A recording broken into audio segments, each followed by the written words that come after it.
Oh, didn't see you there. Am I reading my book upside down? Maybe. 3 videos, 1 day? Crazy, isn't it?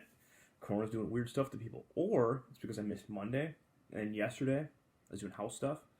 And so it all got bunched into Wednesday, and there you go. Like, the important thing is, I'm here, you're here, I hit really good chest day. That's a plus.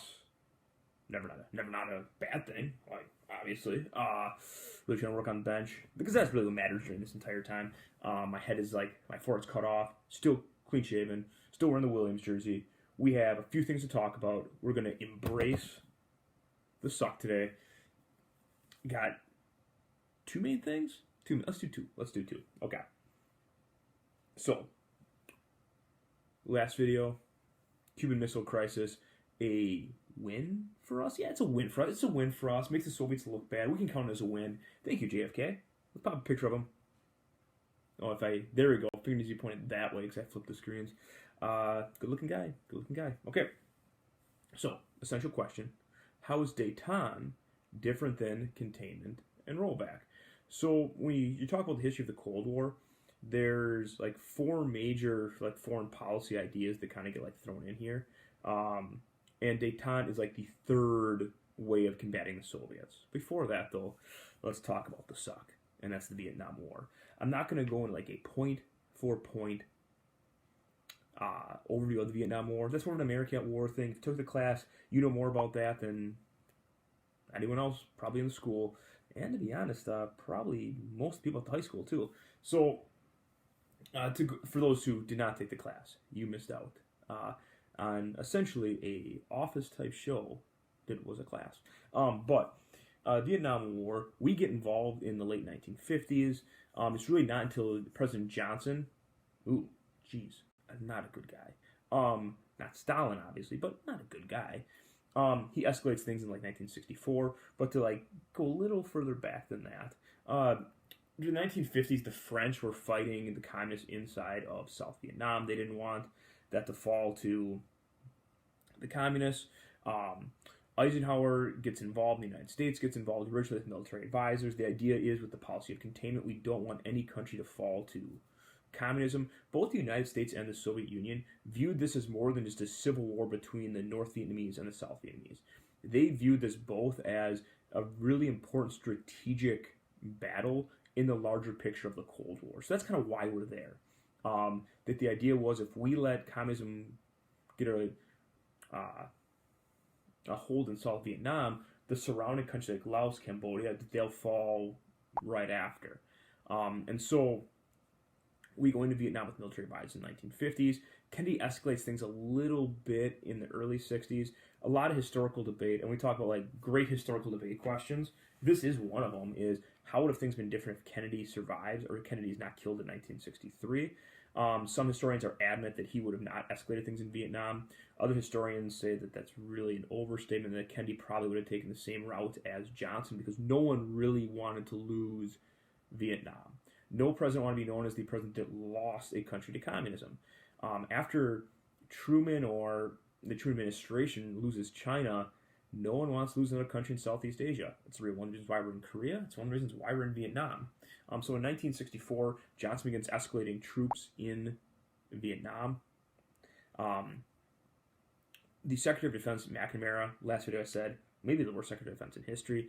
Here's one of the issues. McNamara had no military experience whatsoever. He was an executive at the Ford Motor Company. He was a really intelligent guy, but wars aren't won in the computer. Wars aren't won on like data tables. And so he was trying to win a war using like data analysis, and war's unpredictable. Those from America will remember that. Von Clausewitz said, war is unpredictable. You can't predict what's going to happen once the war starts. And that was one of McNamara's problems. And the other things, too, was that he was trying to win the war on the cheap. That the equipment the United States military was producing at the time was laughable. Like, laughable at best. And this is where there's a lot of negatives coming to the Vietnam War. And again, I'm going a very brief overview. We spent 2.5 weeks on this in America at War.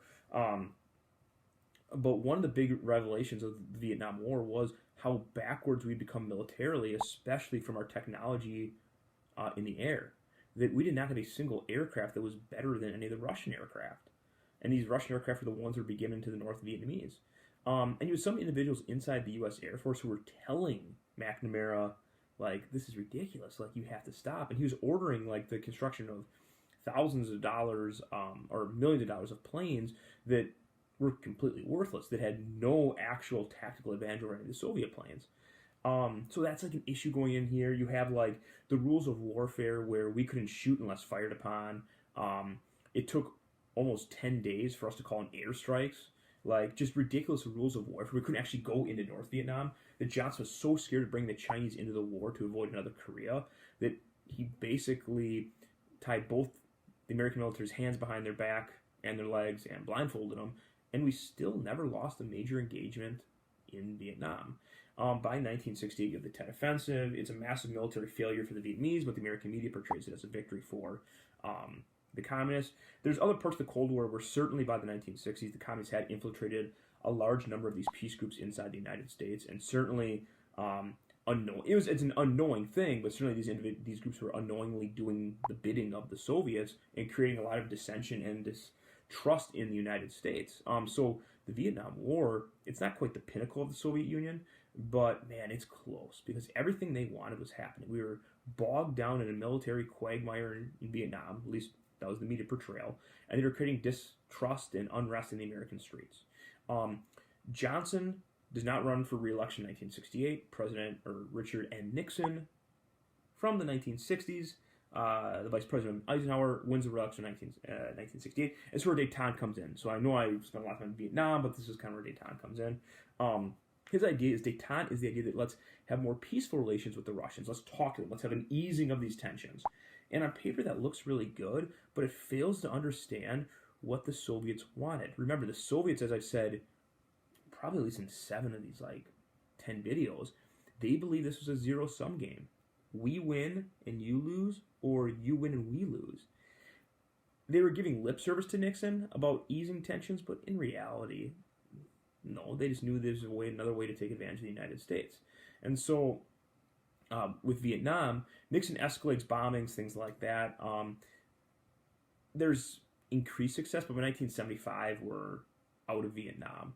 Vietnam is considered to be our only loss in American military history. That is a very debatable thing. Some military people would claim it's a victory since we never actually lost on the ground, and that as U.S. troops were in there, Vietnam was still a free country.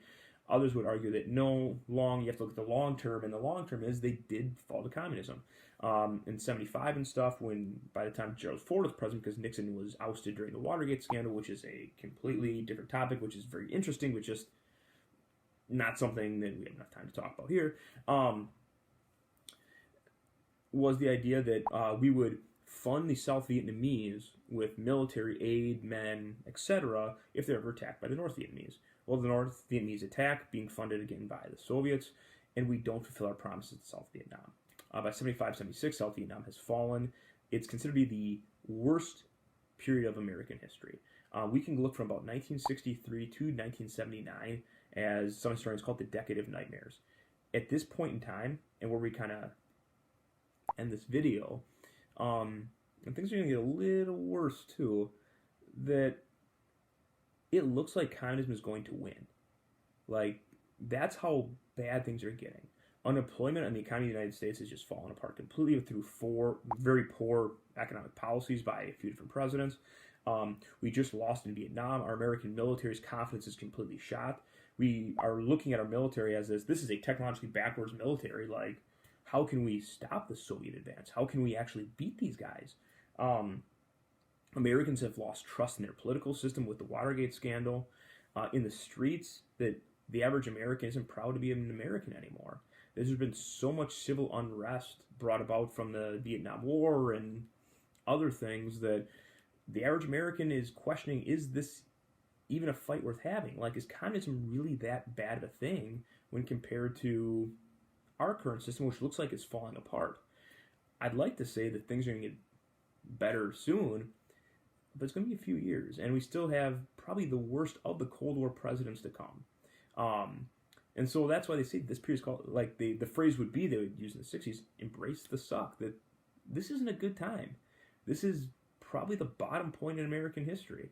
And a lot of it's like self-inflicted wounds of poor government policy, of Johnson and McNamara completely screwing up the Vietnam War, of the American media kind of unknowingly be duped somewhat of the KGB. And that's been now it's fairly well documented and stuff. This is a low point in American history. And the question isn't whether or not we can win the Cold War. The question isn't whether we can coexist with the Soviets. The question is, can we survive? And that's where we're at in 1976. Can we actually survive against the communists? This is the darkest point in the Cold War for us. It's the darkest point probably in American history. There's one individual in America, there's one individual in England, and there's one individual in Poland who are slowly rising to political power, but they're not quite there yet. And it's these three individuals who turn the tide and really usher in the end of the Cold War in a very dramatic fashion. But we're not there quite yet. So, write your answers. Wait, do I do a question? Let's do a question. Gotta get my backs.